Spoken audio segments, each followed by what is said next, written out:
All right, let's continue our face-off and take a little closer look at the user interface on our two combatants here, the Samsung Epic Touch 4G and Motorola Photon 4G. Again, they both operate on Android 2.3.4 Gingerbread. They both have 7 panels you can customize. We'll start with the Epic Touch 4G. And again, take a look at the settings. There's a dual clock. Show you a few of the widgets. The music player, month, stock market widget, AP news widget. These are bookmark widgets. Weather, clock, again power bar widget. Let's take a look at loading one on here, and we go down here to the bottom, and it's a little different in that it runs across the bottom. And what's pretty slick is you can tap on one and put that up there. We can throw in the classic clock. Then we go to a different panel and add something else. We can put the agenda up there. I really don't need to see my personal business, but I guess we're going to anyway until I hit that and delete this. There we go. So that's kind of slick that you can add multiple events on different displays while adding widgets. On the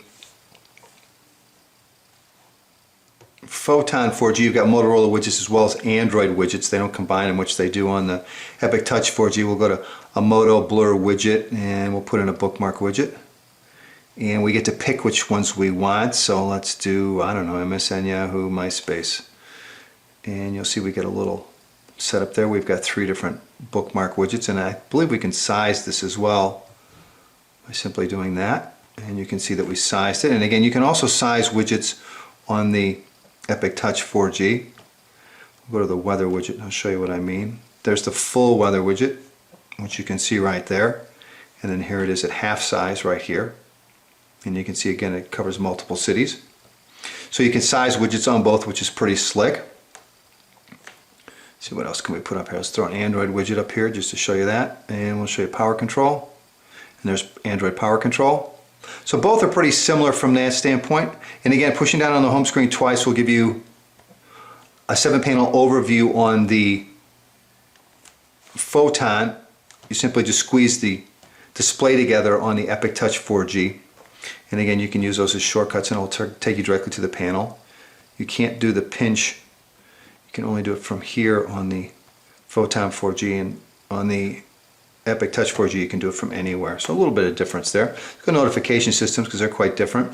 On the Epic Touch 4G you're going to get some connectivity manager shortcuts for Wi-Fi, Bluetooth, GPS, also for sound and also for turning on and off 4G. You're not going to get any connectivity manager or any type of shortcuts at all from the Photon 4G in the notification area. And again, your notifications from that point on will be exactly the same.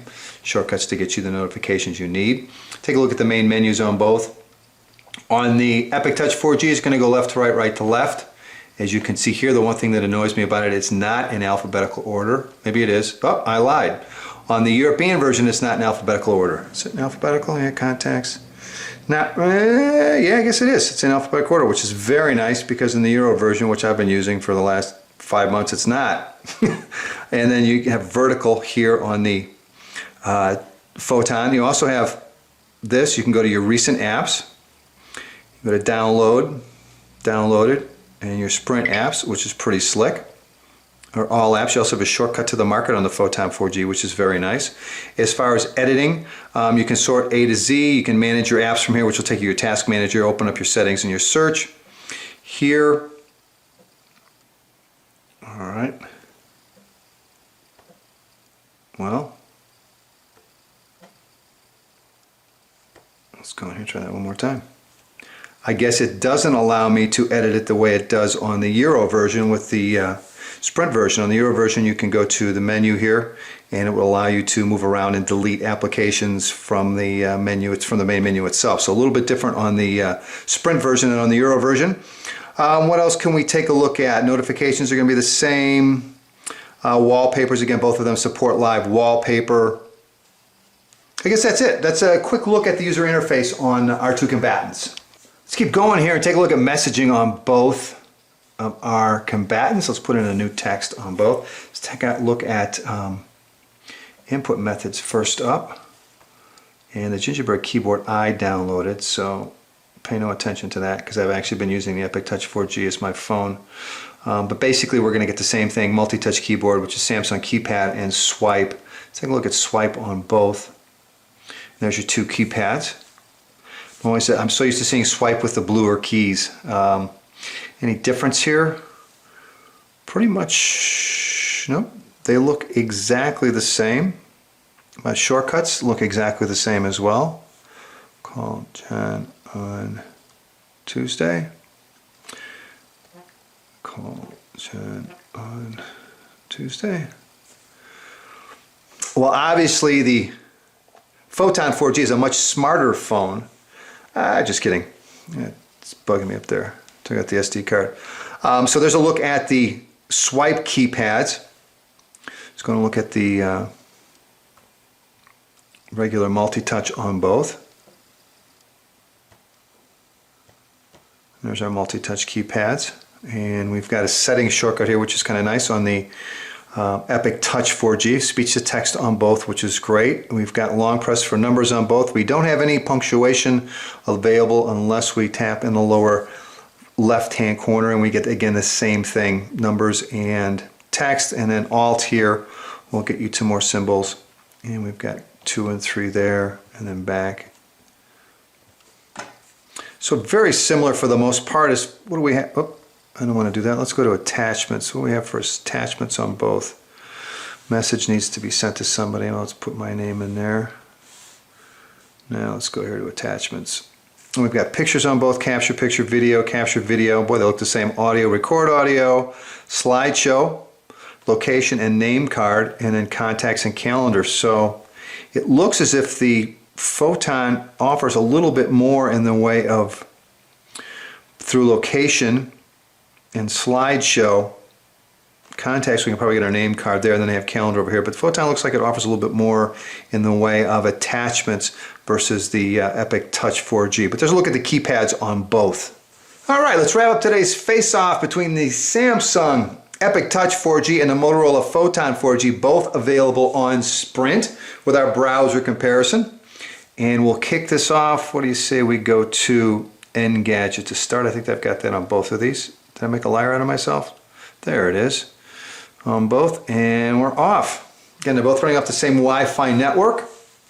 And the Photon's quick out of the gate. Got flash fully enabled on both. Again, they're both running off the same Wi-Fi network. Cache and history cleared before we did this. And the Epic Touch 4G was done first. And this is what's amazing about all the Galaxy S2 is just how smooth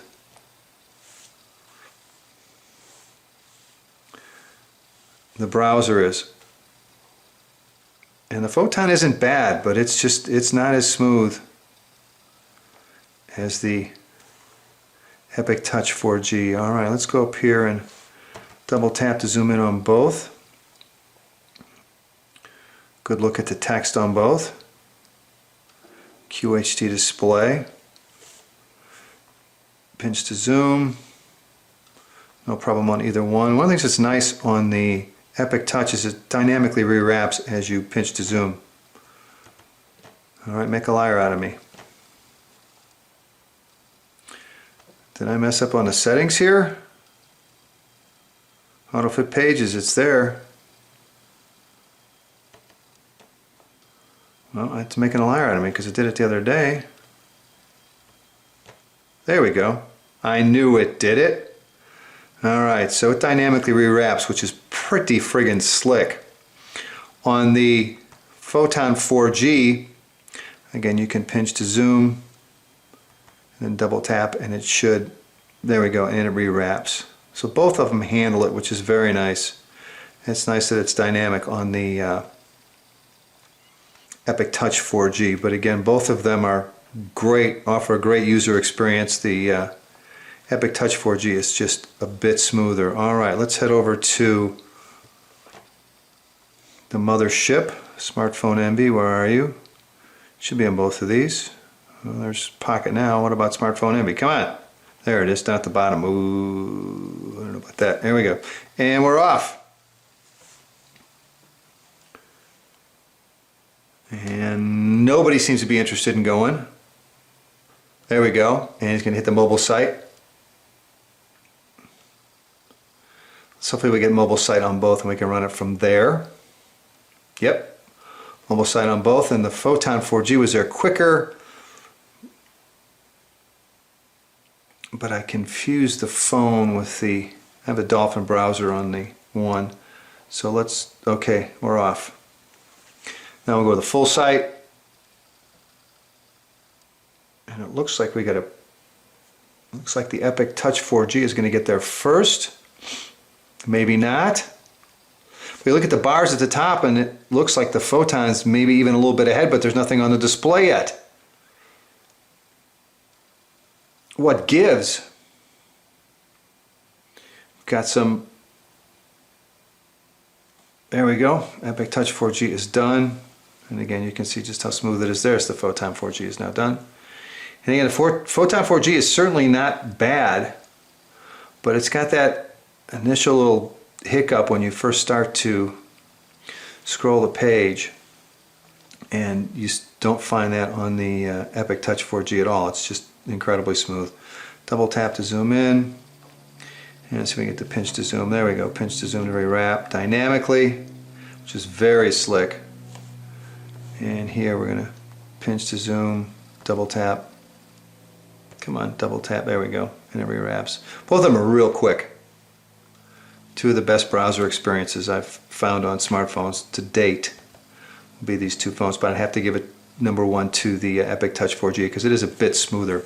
All right, so there's our face-off between Sprint's Samsung Epic Touch 4G and Sprint's Motorola Photon 4G. I hope it's been helpful. This is Craig, Smartphone Envy. Take care.